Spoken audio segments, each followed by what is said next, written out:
The night sky over the Texas plains was a vast, star-studded canvas, undisturbed by the usual light pollution of nearby cities. I stood on the roof of my weathered pickup truck, binoculars pressed to my eyes, scanning the heavens for any sign of the meteor shower that had been predicted for weeks. The air was crisp, carrying the scent of mesquite and dry grass, a reminder of the drought that had plagued the region for months. That's when I saw it. At first, I thought it was just another shooting star, a brief flash of light streaking across the sky. But this was different. It moved with purpose, its trajectory unnaturally straight and controlled. There was no fiery tail, no dramatic arc across the night. Just a metallic glint, barely visible, cutting through the darkness like a surgeon's scalpel. I held my breath, tracking its descent. The object moved in complete silence, defying the laws of physics as I understood them. There should have been a sonic boom, a disturbance in the air, something, but there was nothing.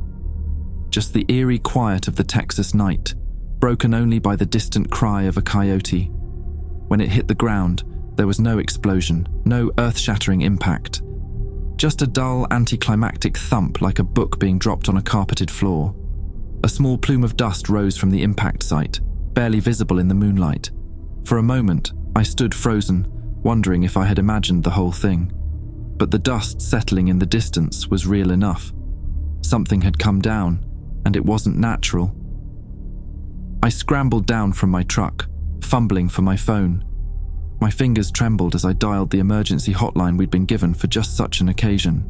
As a field biocontaminant specialist for the Department of Alien Affairs, I was trained for this, but all the training in the world couldn't prepare me for the reality of what I'd just witnessed. "This is Tom Veras," I said when the line connected. "Authorization code Delta 97 Echo. We've got a situation." The response team arrived with all the subtlety of a circus parade. Helicopters churned up clouds of red dust, floodlights cut through the darkness, and dozens of personnel in hazmat suits swarmed the impact site like ants on a dropped piece of candy. It was a spectacle, a show of force meant to reassure the public that everything was under control. But I knew better. My partner, Jules Moretti, stumbled out of one of the choppers, looking like she'd been dragged through hell backwards. Her dark hair was a tangled mess, and the smell of whiskey and cheap cigars clung to her like a second skin. She squinted against the harsh lights, muttering curses under her breath. "God damn it, Veras," she grumbled, adjusting her crooked hazmat suit. "Why do the freak cases always show up on our watch?" I gave her a wry smile. "Lucky, I guess." She responded with a gesture that would have made a sailor blush, then popped a stick of gum in her mouth. "If this turns out to be another runaway Elon clone, I swear to God I'm quitting." It was an old threat. Jules always talked about quitting. She never did. We made our way to the impact site, pushing through the throng of first responders and technicians. The object, I hesitated to call it a probe or a pod just yet, was half buried in the red clay soil. Its surface was smooth, almost liquid in appearance, with a dull metallic sheen that seemed to absorb light rather than reflect it. As we approached, I noticed something odd. The air around the object shimmered, like the heat haze over asphalt on a scorching day. But it wasn't hot.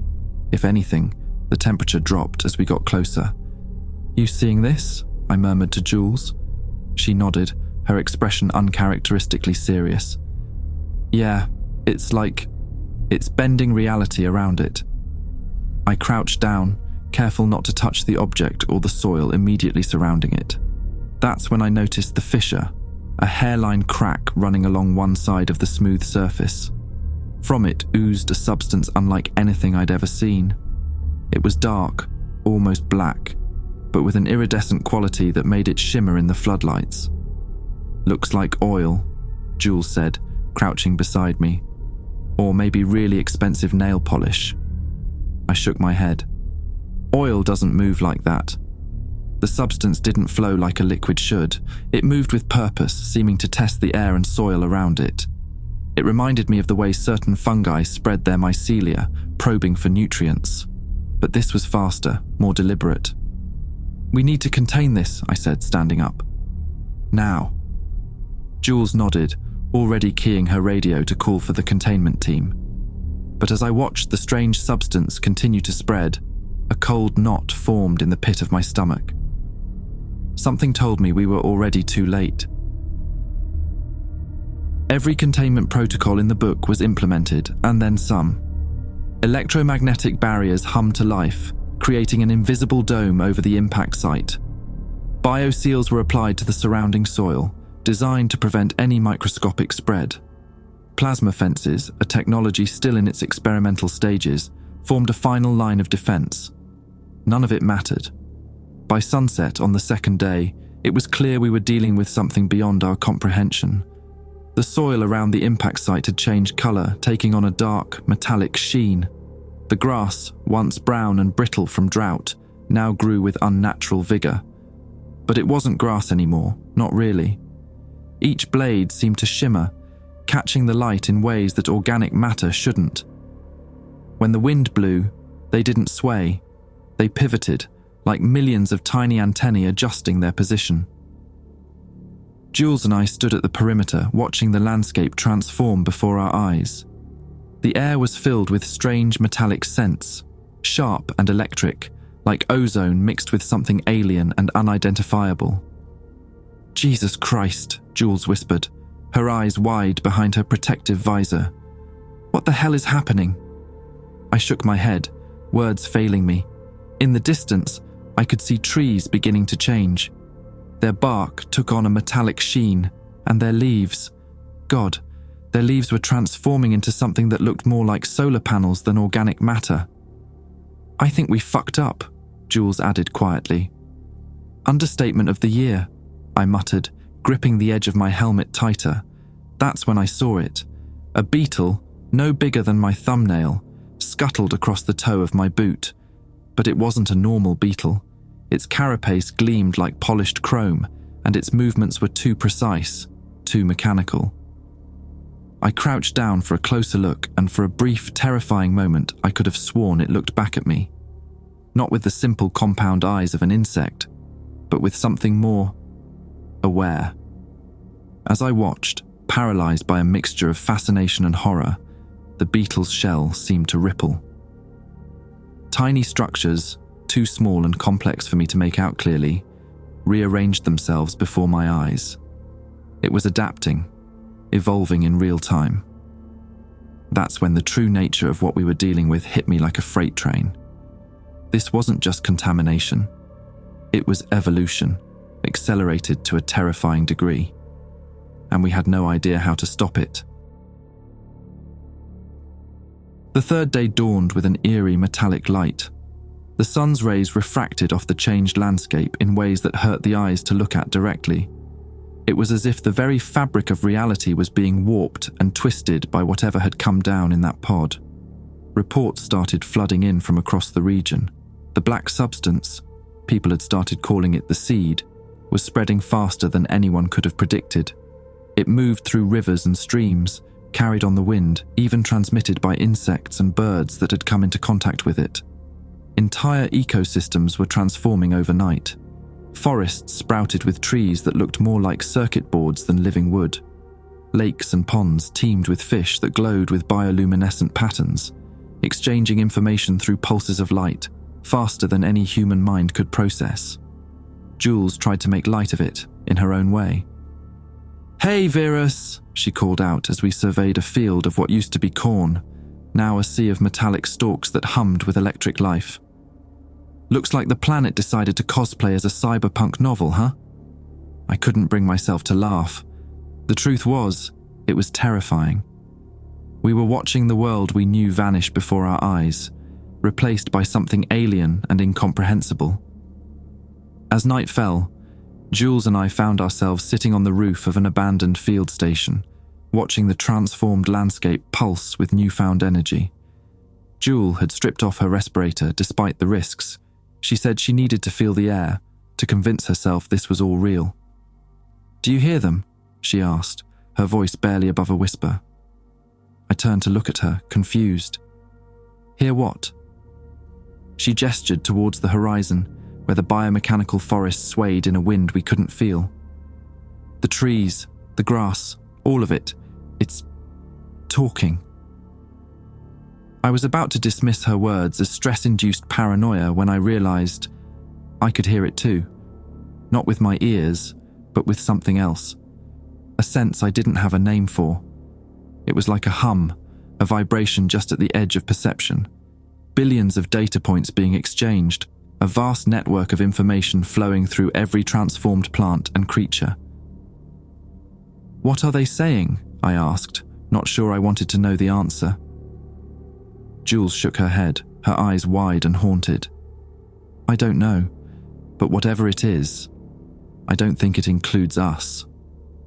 As we sat there, watching the world change around us, I couldn't shake the feeling that we were becoming obsolete, that humanity was being left behind by a new form of life, one that had outpaced us in the span of just a few days. It took us 2 more days of frantic research and data analysis before we finally cracked the code. Jules, running on a dangerous cocktail of caffeine and desperation, managed to hack into the pod's data log. What we found there changed everything. The pod wasn't from space. It wasn't from aliens, at least not in the way we'd always imagined them. It was from Earth. But not our Earth. Not our time. As we huddled around the holographic display in our makeshift command center, the truth unfolded before us in fractal patterns that shimmered like starlight on water. The message encoded in the pod's core was simple, yet terrifying in its implications. Prepare. "This can't be right," I muttered, scrolling through the schematics on my tablet. The timestamp on the data made my head spin. 2 million years in the future. Jules leaned over my shoulder, her breath smelling of stale coffee and the energy bars we'd been living on. "So, you're telling me this shit came from the future?" "Not just the future," I said, my voice hollow with disbelief. "Our future. Earth sent it." "Why the hell would it do that?" Jules asked, her voice brittle with a mixture of fear and exhaustion. The answer hit me like a physical blow, leaving me breathless. "Because something's coming. Something worse than us." We stared at each other, the implications of what we'd discovered sinking in. The seed, the rapid evolution, the transformation of the entire ecosystem. It wasn't an invasion. It was a defense mechanism. Earth, or rather, the Earth of the future, was preparing itself for a threat beyond our comprehension. And in doing so, it had unleashed a force that was rewriting the very nature of life on our planet. "We need to tell someone," Jules said, already reaching for the comm unit. I caught her wrist, stopping her. "Who? Who would believe us? And even if they did, what could they do?" She stared at me, her eyes wide with the realization that had been growing in both of us since this all began. We were witnessing the birth of a new world, one that might not have a place for humanity as we knew it. As if to underscore this point, a loud crack echoed from outside. We rushed to the window to see one of the transformed trees split open, revealing a core that pulsed with electric blue light. From it emerged a creature that defied description, part machine, part organism, wholly alien. It stood on 4 legs, each jointed in ways that shouldn't have been possible. Its body was sleek, covered in what looked like a combination of scales and microprocessors. Where a head should have been, there was a cluster of sensory organs that moved independently, scanning its surroundings with inhuman precision. As we watched, frozen in a mixture of awe and terror, the creature took its first steps into the world. Its movements were fluid, purposeful. This wasn't a mindless automaton or a simple animal. This was something new, something evolved. "What do we do now?" Jules whispered, her voice barely audible. I had no answer for her. We were no longer the protagonists in this story. The creatures, those biomechanical things born from the transformed ecosystem, weren't just adapting. They were preparing. With each passing hour, they grew more numerous, more complex, more purposeful. Jules and I had abandoned the command center, forced to move constantly to avoid detection. The new life forms seemed to view us as anomalies, foreign elements in their rapidly evolving world, and they dealt with anomalies in a coldly efficient manner. We crouched behind the wreckage of a supply truck, watching a pack of what we'd started calling mech wolves move through the transformed forest. They were vaguely canine in shape, but that's where the similarity to natural wolves ended. Their bodies were a seamless blend of organic and inorganic materials, moving with a fluidity that belied their metallic appearance. "They're gonna kill us, aren't they?" Jules whispered, her voice tight with fear. I nodded grimly. Yeah, they are." The mech wolves paused, their sensor arrays, clusters of organs that served as eyes, ears, and who knows what else, swiveling in our direction. One of them let out a low sound, not quite a growl, more like the hum of a powerful engine warming up. They knew we were there, they were hunting us. "We need to move," I whispered, nudging Jules. She nodded, but I could see the fear in her eyes. It wasn't just fear of death, it was the fear of being left behind, of being obsolete in a world that was evolving beyond our comprehension. We slipped away as quietly as we could, moving through a landscape that grew more alien with each passing moment. The grass beneath our feet no longer felt like grass, it was more like millions of tiny fibers, each one a sensor feeding data into the vast network that the Earth was becoming. As we ran, I couldn't help but think about the message we discovered. Prepare. Prepare for what? What could be so terrible that the Earth of the future would send back this seed, knowing it would fundamentally change everything? The sound of the mech wolves grew distant, but I knew better than to feel relief. In this new world, nowhere was safe for us. We were relics, living fossils in a future that had no place for us. By the time we made it back to what was left of the command center, it was clear that the world as we knew it was gone. The new life forms, the trees with their pulsing electric cores, the mech wolves and other creatures we had no names for, they had outpaced us in every way. They were smarter, faster, more connected. They didn't need us. They didn't want us. I stared at the comms panel, its lights dark and lifeless. There was no point in trying to send a distress signal. There was no one left to call. Just us. And them. And they were coming. "Tom?" Jules's voice was soft, almost resigned. "Yeah? You think this was the plan all along? That we were never supposed to make it?" I didn't answer right away. I thought about the message from the future, about the rapid evolution we'd witnessed, about the new world being born around us, indifferent to our existence. "I don't think we were part of the plan at all, Jules," I finally said, my voice barely above a whisper. "We're just an afterthought, a relic of a world that's already gone." Jules nodded slowly, her eyes fixed on the window. Outside, the transformed landscape pulsed with alien life. The sky had taken on a strange metallic sheen as if the very atmosphere was being reshaped at a molecular level. "So what do we do now?" she asked, turning to face me. In the eerie light, her face looked gaunt, shadows pooling in the hollows of her cheeks. I wondered if I looked just as haunted.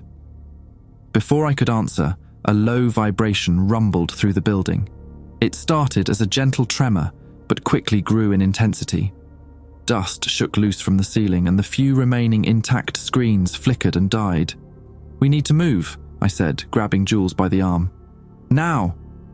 We burst out of the command center just as the ground began to split open.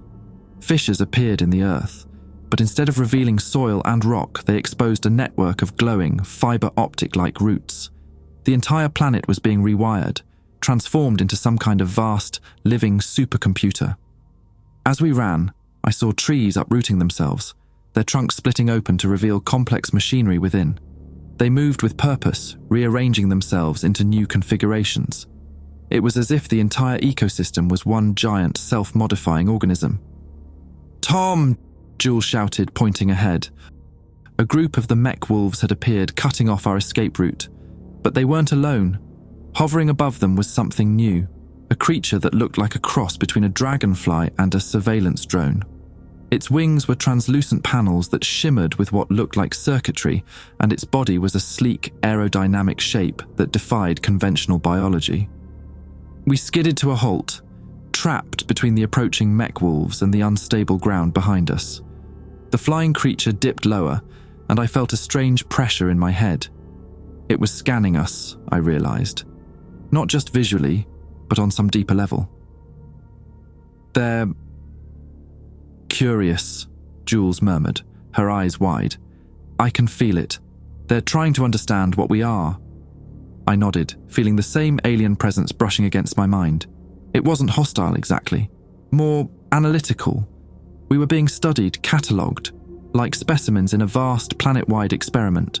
Suddenly the pressure increased. Images flashed through my mind, visions of a future Earth, of vast machine cities that spanned continents, of conflicts with forces beyond our comprehension. I saw the threat that the future Earth had prepared for, beings of pure energy, capable of consuming entire star systems, and I understood. The seed wasn't just about evolving Earth's biosphere, it was about turning the entire planet into a weapon, a shield against a cosmic threat we could barely comprehend. As quickly as it had come, the vision faded. The flying creature ascended and the mech wolf stepped aside, creating a path for us. "They're letting us go?" Jules asked, disbelief evident in her voice. I shook my head, understanding dawning with a mix of relief and sorrow. "No, they're preserving us, like a living record of what came before." We walked forward, the transformed creatures watching us with their alien senses. I realized that we were no longer seen as a threat or even as intruders. We were relics, living fossils to be studied and preserved as the world moved on without us. As we walked, the landscape continued to change around us. The air shimmered with data streams visible to the naked eye, information being exchanged at speeds no human brain could process. The ground beneath our feet felt less like Earth and more like walking on a giant circuit board, each step sending ripples of energy through the planet's new nervous system. "Where are we going?" Jules asked as we trudged through this alien yet familiar terrain. I pointed to a structure in the distance, a dome that seemed to have grown out of the transformed Earth itself. Its surface was a constantly shifting pattern of light and shadow, as if it was processing vast amounts of information. "There," I said. I think that's where they want us to go." As we approached the dome, a section of it smoothly receded, creating an entrance. Inside, we found a space that defied easy description. It was like stepping into the heart of a living computer. Walls pulsed with bioluminescent light, and the air was thick with holographic displays showing data we couldn't begin to comprehend. In the center of the room was a pool of liquid that shimmered with the same iridescent quality as the substance that had first emerged from the pod. As we watched, it began to take shape, forming into a rough approximation of a human figure. The figure spoke, not with sound, but directly into our minds. "You are the last," it said. "The final examples of what came before. You will be preserved here, studied, remembered." "For how long?" Jules asked, her voice trembling. The figure's head tilted, as if considering. "Until the threat is neutralized. Until Earth is safe. You will sleep, and perhaps, when you wake, there will be a place for you in the new world." I felt a wave of fatigue wash over me, my eyelids growing heavy. Beside me, Jules swayed on her feet. "Tom," she murmured, reaching out to grasp my hand. "I'm scared." I squeezed her hand, feeling the same fear and resignation. "Me too, Jules. Me too." As we sank to the ground, our consciousnesses fading, I had one last thought. We were witnessing the end of one era and the birth of another. Humanity as we knew it was over, but perhaps somehow we would be a part of whatever came next. The last thing I saw before darkness took me was the transformed world outside the dome, pulsing with new life and purpose. Earth was preparing for a war beyond our understanding, and we were its living memory, preserved like insects in amber, a reminder of what once was and what might be again. I don't know how long we slept. Time had little meaning in that strange stasis. When awareness finally returned, it came slowly, like waking from a dream that had lasted an eternity.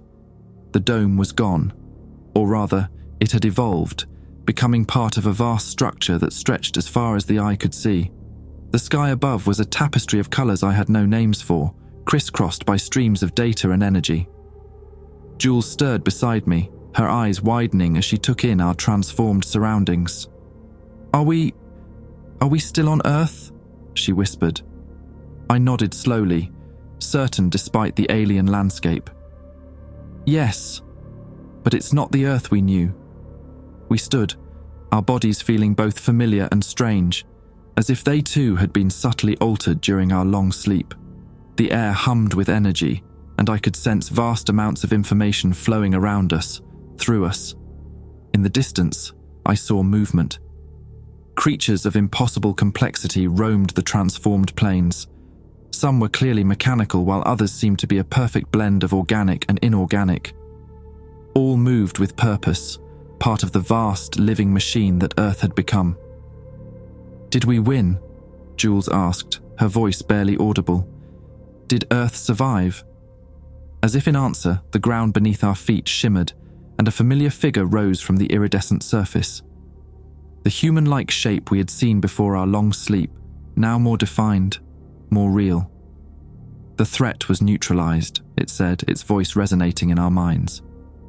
Earth endured, evolved, and now it is time for you to choose. "Choose what?" I asked, though part of me already knew the answer. The figure gestured to the world around us. "To join us in this new existence, to become part of the new Earth, or to remain as you are, preserved memories of what came before." Jules and I looked at each other, a lifetime of shared experiences passing between us in a single glance. We had seen the end of our world, had mourned what was lost. But now, standing on the threshold of this new existence, I felt something I hadn't experienced in a long time: hope. "We choose to join," I said, Jules nodding in agreement beside me. The figure inclined its head, and I felt the world around us shift. The boundaries between our bodies and the environment began to blur. I could feel the vast network of Earth's new consciousness reaching out to us, ready to integrate us into its complex tapestry. As we began to merge with the new Earth, becoming part of something far greater than ourselves, I had one last human thought. We were never the end point. We were just the beginning.